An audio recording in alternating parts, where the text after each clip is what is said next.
এই বিয়েটা কি শুধু উপভোগের জন্য? নাউজুবিল্লাহ। বিয়েটা কেন হয়, কি উদ্দেশ্যে বিয়ে হবে, কি নিয়তে বিয়ে হবে? আমরা শিখিয়েছি এই নতুন যে বিয়ে করছে ছেলে আর যে মেয়ের সঙ্গে তার বিয়ে হচ্ছে তাকে কয়জনে শিখাই? বিয়ের পরে একজন স্বামী হিসাবে একজন স্ত্রী হিসাবে কার উপরে কি হক আসে কয়জনে শিখাই আমরা? একজনকে জিজ্ঞেস করা হয়েছিল যে শুনলাম তোমার বিয়ে, কেমন প্রস্তুতি নিয়েছো? তার শিক্ষক তাকে জিজ্ঞেস করেছে, বলছে যে মোটামুটি বাজার সাজার হয়ে গেছে, মোটামুটি বাজার সাজার হয়ে গেছে, অল্প কিছু বাকি আছে। তো এটা হলো বিয়ের প্রস্তুতি। মাথায় আসে নাই যে বিয়ের বড় প্রস্তুতি হলো যে আমি প্রথমে এখন স্বামী হচ্ছি, তাইলে আদর্শ স্বামী কাকে বলে? স্বামীর প্রতি ইসলামের কি বিধান, স্ত্রীর প্রতি ইসলামের কি বিধান? কয়দিন পরে আমি বাপ হব, আমার স্ত্রী মা হবে। আদর্শ বাপকে, আদর্শ মাকে। বিয়ের সঙ্গে সঙ্গে আমি একজন সংসারওয়ালা হচ্ছি, সংসারের ব্যাপারে পুরুষের কি দায়িত্ব, স্ত্রীর কি দায়িত্ব, এটা ফরজ ইলমের অংশ, এটা ফরজ ইলমের অংশ। আচ্ছা, এরপরে মনোমালিন্য তো হবেই, হতেই পারে দুইজনের জিন্দেগিতে, বরং খালি দুইজন তো না, দুটা পরিবার, মনোমালিন্য হতেই পারে।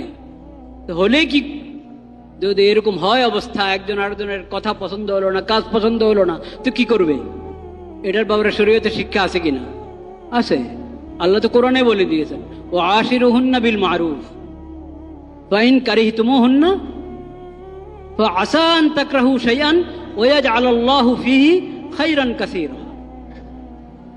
তোমরা তোমাদের স্ত্রীদের সঙ্গে উত্তম ব্যবহার করো, সুন্দর ব্যবহার করো, যৌক্তিক ব্যবহার করো, ন্যায়সঙ্গত ব্যবহার করো, আচরণ করো। ফাইন কারিহতুমুহুন্না, ফাইন কারিহতুমুহুন্না, বিয়ে তো হয়ে গেছে কিন্তু এখন তোমার কাছে ভালো লাগছে না মেয়েটা ভালো লাগছে না, এই কথা বলে না। মেয়ের কোনো একটা বিষয় ভালো লাগে না, মেয়ের কোনো একটা বিষয় তোমার ভালো লাগছে না, এই কথা এভাবে বলা হয় নাই।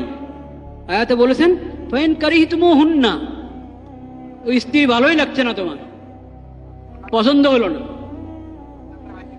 মেয়েটাই পছন্দ হলো না তোমার। আল্লাহ কি বলেন? ফাইন কারিহতুমুহুন্না ফাআসা আন তাকরাহু শাইআন ওয়া ইয়াজআলাল্লাহু ফীহি খায়রান কাসীরা। আরে তোমার যদি অপছন্দ হয়েও থাকে, ভালো লাগছে না, মনে রাখো একটা জিনিস তোমার কাছে ভালো লাগছে না, তোমার অপছন্দ, কিন্তু আল্লাহ তাআলা এটার মধ্যে অনেক কল্যাণ রেখে দিয়েছেন। কাজে তোমার অপছন্দের দিকে তুমি তাকায়ও না, তুমি এটা চিন্তা করো যে এটার মধ্যেই আল্লাহ কল্যাণ রেখেছেন আমার জন্য। কাজেই তুমি তার সঙ্গে তুমি ভালো ব্যবহার করো, সুন্দর ব্যবহার করো। এই কথাটা আমি মহিলাদেরকে শিখিয়েছি, আমি ছেলেদেরকে শিখিয়েছি। এখন বিয়ে করে আনালাম, ছেলেকে এটা শিখালাম না, মেয়েকেও শিখালাম না।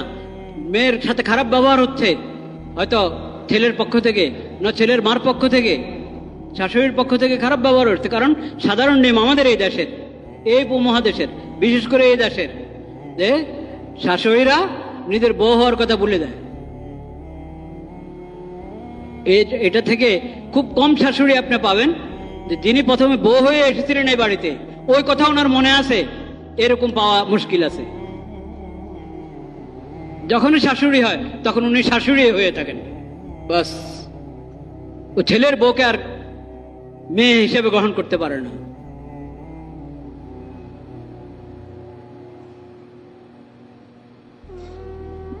কেন?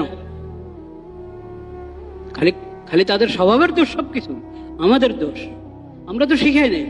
এই যে কথাটা ফাইন কারিহতুমুহুন্না, এটা দোনো দিক থেকে। মেয়ের পছন্দ হচ্ছে না ছেলে, মেয়ের প্রতিও এই কথা আল্লাহ, যে তোমার যদি ওকে ভালো লাগছে না, তো বিয়ে তো হয়ে গেছে আল্লাহর বিধান মোতাবেক, আল্লাহকে সাক্ষী রেখে তোমাদের বিয়ে হয়ে গেছে। এখন সুন্দর জিন্দিগি যাপনের চেষ্টা করো। নিজের পছন্দকে আল্লাহর উপরে ছেড়ে দাও। বাস আল্লাহর হুকুমের জন্য নিজের পছন্দ বাদ। আল্লাহ বলেছেন যে আল্লাহ এটার মধ্যে অনেক কল্যাণ রেখেছেন, এমন হতে পারে তোমারও পছন্দ, কিন্তু আল্লাহ এটাতে অনেক কল্যাণ রেখেছেন। কাজে ওইদিকে তাকিয়ে আল্লাহকে রাজি খুশি করার জন্য সাধারণ সংসার করে যাও। খোঁচাখুচি করো না, একজন অপরের হক নষ্ট করো না।